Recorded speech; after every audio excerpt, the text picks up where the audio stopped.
नमस्कार फर्स्ट बिहार झारखंड में आपका स्वागत है। मैं राहुल ओझा आपके साथ। पटना की मेयर सीता साहू से जुड़ी इस वक्त की बड़ी खबर निकल करके सामने आ रही है। खबर यह है कि मेयर सीता साहू की जो कुर्सी है वो बच गई है। दरअसल जो कई घटनाक्रम है वो आज निकल करके सामने आई।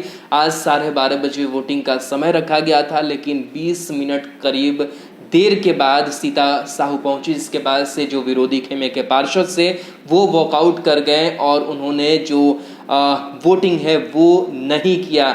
लिहाजा जो खबरें निकल करके सामने आई कि 3 दिनों के बाद से वोटिंग होगी, लेकिन जो वहां से अंदर खाने से खबर निकल करके सामने आ रही है कि 41 जो पार्षद विरोधी खेमे में थे उसमें से सिर्फ 5 पार्षद ही टिक पाए हैं, बाकी जो है वो इससे अलग हो गए हैं। लिहाजा जो कुर्सी है मेयर सीता साहू की वो बच गई है। साथ ही साथ आपको बता दें कि काफ़ी देर तक कई जो ड्रामे हैं वो आज इस बीच चले भी हैं और एक बार फिर से मेयर सीता साहू अपनी कुर्सी बचाने में सफल रही है। 41 पार्षदों में से केवल 5 मैदान में ही टिक पाए हैं। दरअसल सीता साहू के खिलाफ अविश्वास प्रस्ताव पर वोटिंग के लिए आज बैठक बुलाई गई थी, लेकिन इस बैठक में मेयर सीता साहू तकरीबन 20 मिनट की देरी से पहुंची।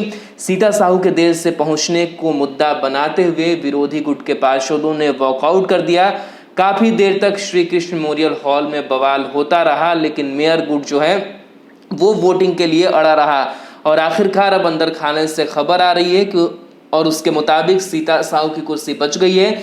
उनके खिलाफ लाया गया अविश्वास प्रस्ताव गिर गया है, क्योंकि विरोधी खेमे के केवल 5 पार्षद ही बैठक में मौजूद रहे।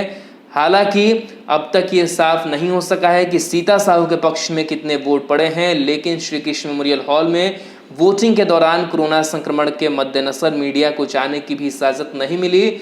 लिहाजा आधिकारिक तौर पर ऐलान का जरूर इंतजार है, लेकिन जिस तरीके से ये पूरा ड्रामा चला और पिछले साल की भी बात करें तो पिछले साल भी अविश्वास प्रस्ताव मेयर सीता साहू के खिलाफ लाया गया था और उस दौरान बताया गया था कि मेयर सीता साहू की ये सेटिंग थी। और आज देखिए किस तरीके से 12:30 बजे वोटिंग होती है, जिसके बाद से जो विरोधी खेमे के पार्षद होते हैं वो ये कहते हैं कि मेयर खुद देर से पहुंची है, ये मुद्दा बना दिया जाता है और जो वोटिंग में सम्मिलित नहीं होया जाता है। और इसी के साथ कहीं ना कहीं एक कारण भी हो सकता है कि वो खिलाफ में खड़े नहीं होना चाह रहे थे, इसलिए वॉकआउट कर दिया और जो बहाना था वो मेयर सीता साहू की देरी को लेकर के लग गया।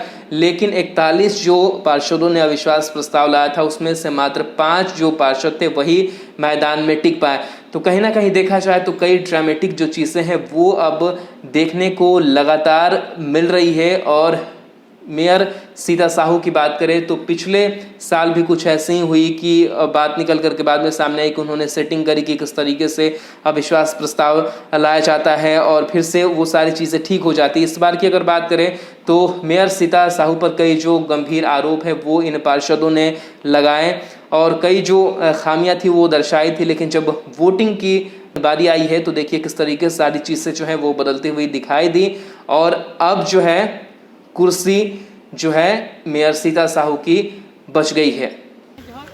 अभी थोड़ी बात मत करो आराम से।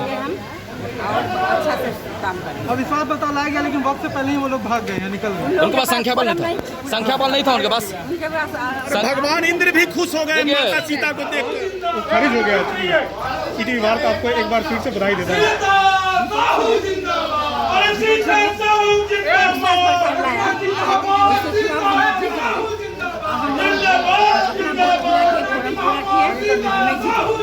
मैडम ये बताइए कि जो साल में बार बार जो अविश्वास प्रस्ताव आपके प्रति आता है और विपक्षी खेमा का जो पार्षद आप पर आरोप लगाते आ रहे हैं कि आप हम लोगों को तवज्जो नहीं देती, सिर्फ अपने मनपसंद वार्ड पार्षदों को ही तवज्जो दे रही है। झूठे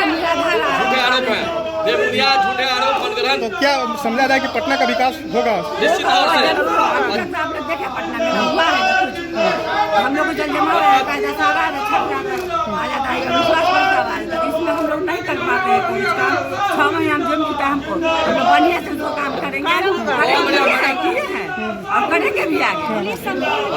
विकास की नई इबादत लिखने जा रहे हैं संपूर्ण विकास।